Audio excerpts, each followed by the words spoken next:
to is to be, are to be, am to be, was to be, were to be। ये क्या है, इनका use कहाँ होता है, कैसे होते हैं, ये किस तरह की हेल्पिंग वर्ब होती है, चलिए सीखते हैं इस वीडियो में। Hey guys, welcome at Avenue English. I'm your English trainer Tabassum Khan.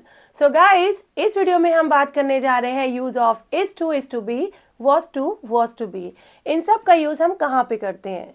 So guys, is to, am to, are to, was to and were to, ये सारी हेल्पिंग वर्ब्स हम एक्टिव वॉइस सेंटेंसेस में यूज करते हैं, जबकि is to be, are to be, am to be, was to be and were to be, इन सारी helping verb का use हम करते हैं पैसिव वॉइस सेंटेंसेस में। और अब हम जानते हैं इनका यूज करना कहाँ पे है। ओके, सो जब भी कोई काम होना है या किया जाना है तो वहां पे हमें is to का यूज करना है। According to subject we have to use the helping verbs. Okay, so जब भी कोई काम होना है तो वहां पे हमें is to या फिर are to या फिर am to का यूज करना है।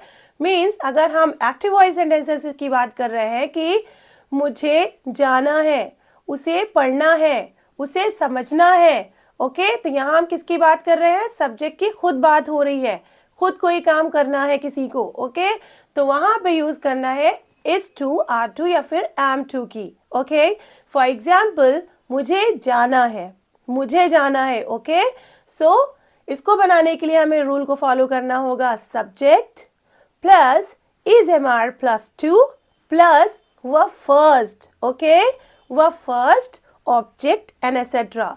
हमेशा याद रखिए एक्टिव वॉइस सेंटेंसेस में is to, are to and am to के साथ आपको वर्ब की फर्स्ट फॉर्म का यूज करना है। ओके, सो मुझे जाना है, am to go, मुझे हिस्सा लेना है, am to participate। ओके, उसे समझना है, he is to understand, उसे कपड़े सिलवाने हैं, she is to get her clothes stitched। Okay, so हर वो काम जो होना है या किया जाना है, मतलब कोई खुद किसी को करना है, तो वहां पे आपको is to, am to या फिर are to का यूज करना है।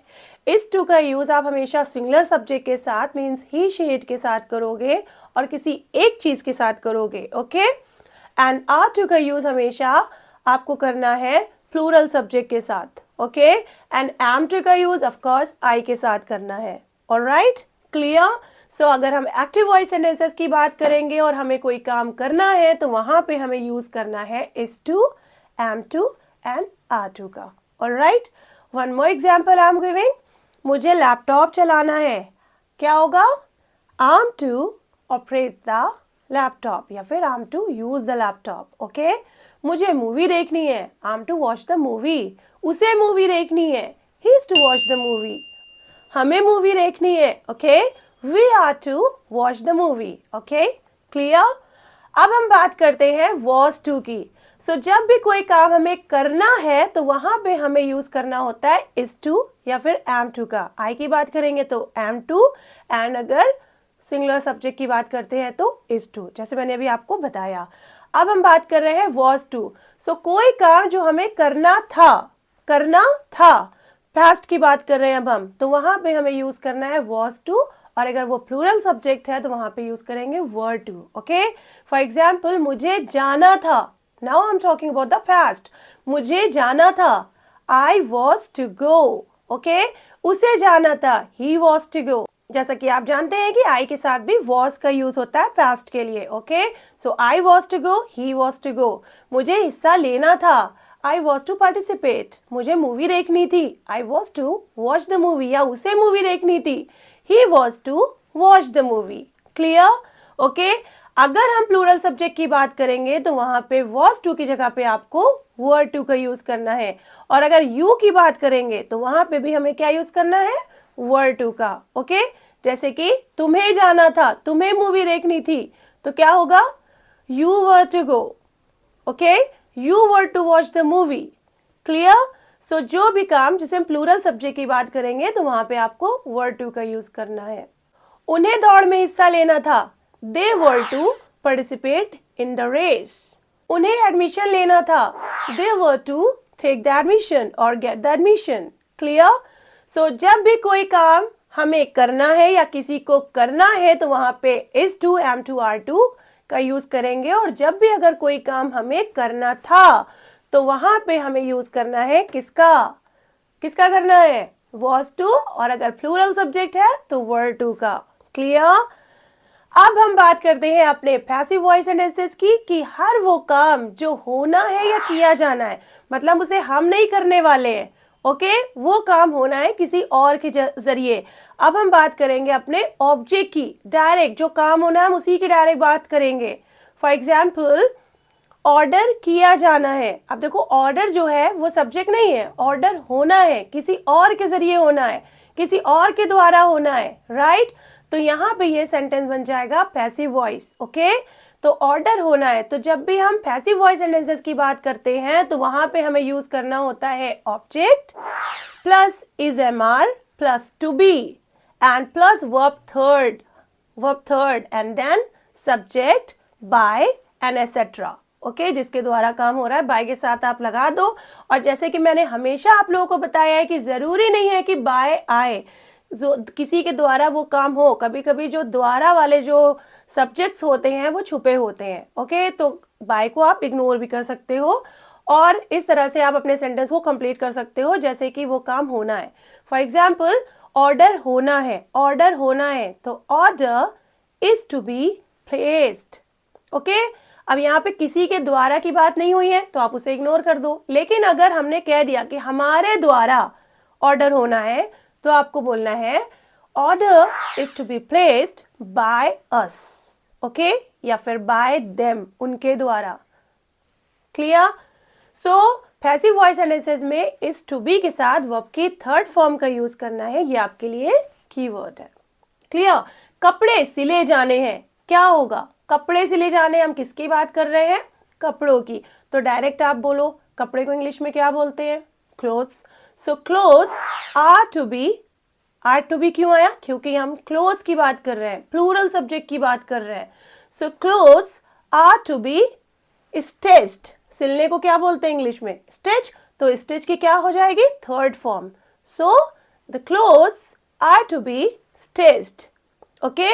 अगर इसमें बाय लगा दोगे कि टेलर के द्वारा, तो फिर आप बाय द टेलर आप बोल सकते हो, वरना उसको इग्नोर भी कर सकते हो। एक चीज ध्यान रखिएगा, ज्यादातर लोग पैसिव वॉइस सेंटेंसेस नहीं बोल पाते क्योंकि उनके दिमाग में चलता रहता है कि बाय, द्वारा, ये कहाँ चला गया। तो वो पैसिव वॉइस सेंटेंसेस को समझ में ही नहीं पाते, मतलब उनको समझ में ही नहीं आता है कि पैसिव वॉइस सेंटेंसेस होते क्या हैं। तो हर वो सेंटेंस जो, हर वो काम जो किसी दूसरे के द्वारा होते हैं, खुद ना होके, जिसमें हम सब्जेक्ट की बात नहीं करते हैं, डायरेक्ट ऑब्जेक्ट की बात करते हैं, तो वो हमारे पैसिव वॉइस सेंटेंसेस होते हैं। तो जरूरी नहीं है उसकी उसमें द्वारा आए तभी वो पैसिव वॉइस सेंटेंसेस आएंगे। तो ये तो दिमाग से अपने निकाल दीजिए कि सेंटेंसेस कभी कभी द्वारा के साथ बोले जाते हैं, कभी कभी द्वारा के बिना भी बोले जाते हैं। जैसे कि लैपटॉप यूज होना है, तो अब बताइए लैपटॉप खुद यूज हो जाएगा, खुद अपने आप को यूज करेगा नहीं ना। तो लैपटॉप भी किसी के ऊपर डिपेंडेंट है, तो क्या हो जाएगा, laptop is to be used. Clear. और अगर इसमें बाय लगाएंगे कि मेरे द्वारा, तो इसमें बाय मी यूज कर देंगे, या बाय हिम, उसके द्वारा। इस तरह से सेंटेंस आगे बढ़ जाता है। लेकिन ज्यादातर तो हम लोग क्या बोलते हैं कि लैपटॉप यूज होना है, लैपटॉप चलाया जाना है, ठीक है, फेसबुक यूज होना है, ओके, इनविटेशन बांटे जाने हैं। तो इस तरह के सेंटेंसेस ज्यादातर बोले जाते हैं। तो इस तरह के सेंटेंसेस में हमेशा आपको यूज करना है direct object is am are to be verb third, okay. Invitation दिए जाने हैं, क्या होगा, invitations are to be given, okay. Alright, next, बावर्ची बुक होना है, बावर्ची बुक होना है, the cook is to be booked, okay. Hotel book होना है, the hotel is to be booked. इसी तरह से जब भी कोई काम होना था तो वहां पे हम यूज करेंगे was to be का। फॉर एग्जाम्पल, होटल बुक होना था, ओके, तो वहां पे हम क्या रूल फॉलो करेंगे, ऑब्जेक्ट was to be और were to be and then verb third and then etcetera. अगर बाय की नीड है तो बाय लगा के सब्जेक्ट बोल देना, ऑलराइट। सो इसी तरह से कोई भी काम जो होने थे तो वहां पे आपको क्या करना है, उस काम का नाम ले लेना है, मीन्स ऑब्जेक्ट का, was to be and were to be का यूज करना है। अगर हम सिंगुलर सब्जेक्ट की बात करेंगे तो वहां पे was to be का यूज करना है एंड वर्ब की थर्ड फॉर्म। और अगर हम प्लूरल सब्जेक्ट की बात करेंगे तो वहां पे हमें क्या यूज करना है, ऑब्जेक्ट के साथ were to be का यूज करना है एंड वर्ब की थर्ड फॉर्म। हमेशा वर्ब की थर्ड फॉर्म ही होगी पैसिव वॉइस सेंटेंसेस में। तो होटल बुक होना था, ओके, बुक होना था, तो होटल सिंगुलर सब्जेक्ट, तो क्या हो जाएगा, hotel was to be booked, okay. Cards बंटने थे, तो the cards were to be distributed, okay. कपड़े सिले जाने थे, the clothes were to be stitched। Form भरे जाने थे, forms were to be filled। Enrolment किया जाना था, enrolment was to be done, okay. नाम लिखा जाना था, name was to be written।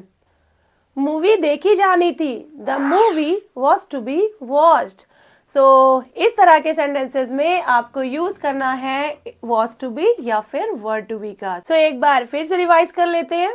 जब भी हम एक्टिव वॉइस सेंटेंसेस की बात करेंगे तो वहां पे हमें is to, am to, are to का यूज करना है एंड वर्ब की फर्स्ट फॉर्म का यूज करना है, ओके। एंड जब भी हम पैसिव वॉइस सेंटेंसेस की बात करेंगे तो वहां पे हमें is to be, am to be, are to be का यूज करना है। और अगर हम पास्ट की बात करते हैं तो एक्टिव वॉइस सेंटेंसेस में was to and were to का यूज करेंगे एंड पैसिव वॉइस सेंटेंसेस में was to be and were to be का यूज करना है। कीवर्ड क्या है, बी लग गया, इस टू के साथ बी लग गया एंड वर्ब की फर्स्ट फॉर्म की जगह पे वर्ब की थर्ड फॉर्म आ गई है। किसमें आ गई है, पैसिव वॉइस सेंटेंसेस में, ओके। अब आपके लिए होमवर्क, अब आपको मैं सेंटेंसेस देने जा रही हूँ जिसको आपको बताना है कि इसको इंग्लिश में कैसे बनाएंगे और वो कौन से सेंटेंसेस हैं, एक्टिव वॉइस या फिर पैसिव वॉइस। आईडी बननी है, अकाउंट खुलना है, अकाउंट खोला जाना है, मुझे एडमिशन लेना है, उसे समझने की कोशिश करनी है। Now it's your time, tell in comment and wait, अगर आपने अभी तक चैनल को सब्सक्राइब नहीं किया है तो सब्सक्राइब कर लीजिए और बेल आइकन दबाना बिल्कुल मत भूलिएगा और कमेंट में ये भी बताइए कि वीडियो कैसी लगी। और आपको अगर कोई वीडियो का सजेशन देना है, किस तरह की वीडियो आप देखना चाहते हैं, तो वो कमेंट में ज़रूर बताइए, जिससे हमें एक इंकरेजमेंट मिलता है, अच्छा लगता है वीडियो बनाना, ओके। तब अगर आप कमेंट करते जाओगे, वीडियो को लाइक करते जाओगे तो हम लोग थोड़ा इंकरेज होंगे और आपके सामने अच्छी वीडियो लाएंगे जिससे आपका फ़ायदा होगा। So keep getting the practice and comment में बताना मत भूलिएगा active voice and passive voice sentences कैसे बनने हैं, वो कौन से सेंटेंसेस हैं, ओके। Now start.